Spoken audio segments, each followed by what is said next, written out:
everyone, it's Casey Jenkins, owner of 828 Consulting, and today let's talk about how to actually manage risk, and more specifically through risk assumption, mitigation, and avoidance.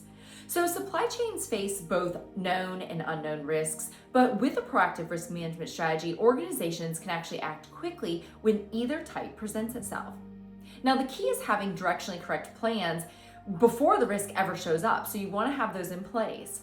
So there are three core ways to manage risk. First, risk assumption. So this is a calculated decision to acknowledge that a risk exists, but determines that its impact is minimal enough that no action is actually needed. So in supply chain, some risks are just part of the equation and they require more damage control than mitigation.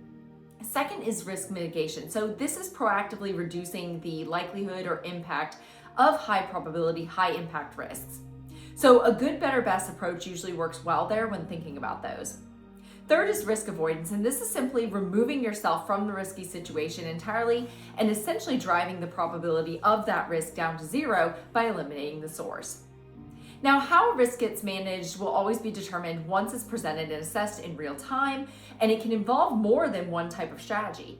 That's why planning ahead really matters so much within your operations, and within any of those plans, you have to make sure communication, control, and documentation are well built in. So do you have a strategy in place for how your organization will respond when risk presents itself? Well, here at 828 Consulting, we actually work with small businesses to create processes and frameworks that actually identify and reduce risk, improve your operations, and keep you proactive. So reach out today and let's take your company to the summit.